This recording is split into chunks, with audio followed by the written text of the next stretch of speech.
The Medal of Honor. It is the highest award that the United States can bestow for military valor in action. It is not something that can be won, like how one might win a race or a game. Instead, it is an honor that is bestowed upon an individual who has displayed the highest degree of courage, bravery, and sacrifice in a moment when it mattered the most. On July 12, 1862, President Abraham Lincoln signed legislation authorizing the creation of the Medal of Honor. On March 25th of 1863, Secretary of War Edwin Stanton presented the first Medals of Honor to 6 members of Andrew's Raiders, whose stories we have covered on History Traveler. 1,523 Medals of Honor would be awarded during the Civil War. One of them would go to a man named William Ludgate, who would perform an act of bravery in the final days of America's bloodiest conflict.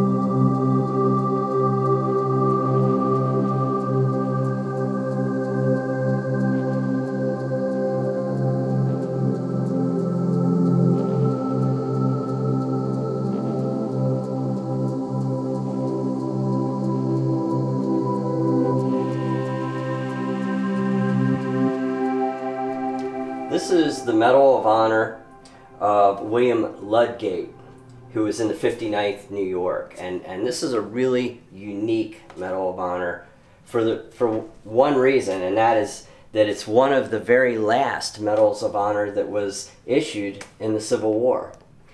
The date of action that Ludgate received this Medal of Honor was April 7th, 1865, and the Civil War ended 2 days later. It was not the last medal issued, but it's certainly one of the last. And one of the interesting things also about this is the 1904 version of the Medal of Honor.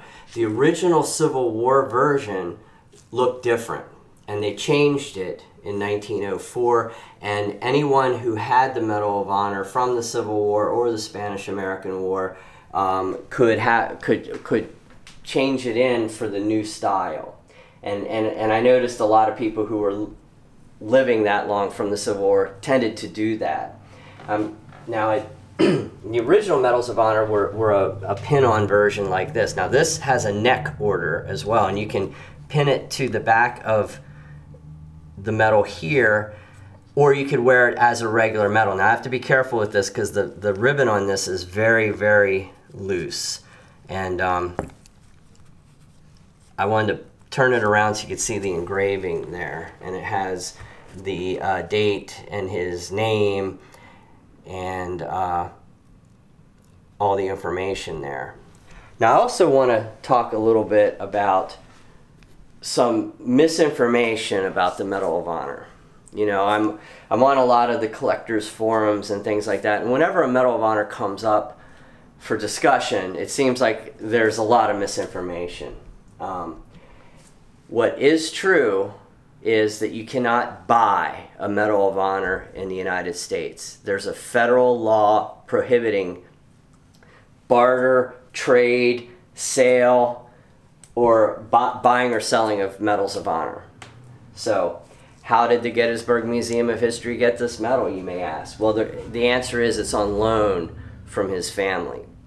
It's legally sourced by us through a loan from the family. Donations are legal, loans are legal. We just can't buy one. So if you have one, or you just can't sell it, period. Now outside the United States you can. This is an American law, and once in a while you will see American Medals of Honor for sale in some of the European auction houses. And I've seen them on eBay as well in foreign countries.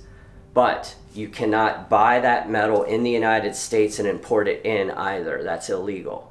But having it is no problem. If you have one, if your family had it, then you can own it. They're not illegal to own, just to buy and sell them. But it's an amazing piece. We're very honored to have this medal from the family of William Ludgate.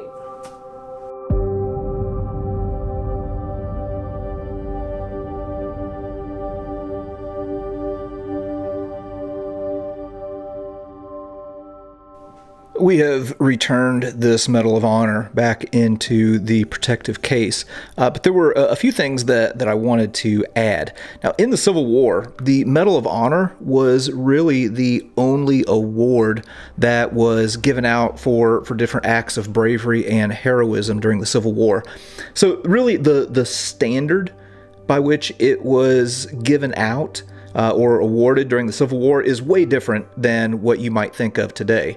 So, you know, Medal of Honor today, you think of Desmond Doss or Audie Murphy, or, you know, the actions that were performed by like a Dakota Meyer in Afghanistan.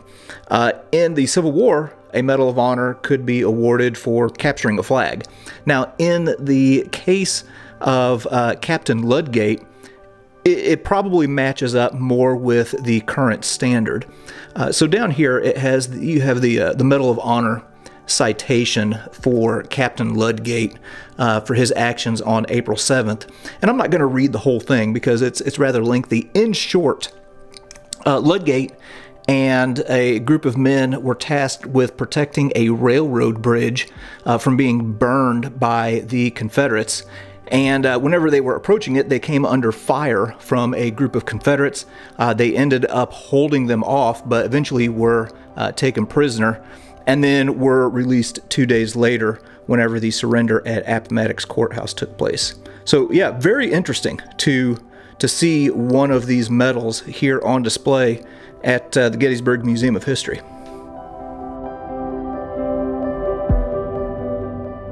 All right, well, there's a little bit on the story of Medal of Honor recipient William Ludgate, and also a little bit on some of the changes that the Medal of Honor has gone through since its inception during the Civil War. I think it's important that we reflect on these stories, not only of Medal of Honor recipients, but anybody who has performed some act of heroism or bravery.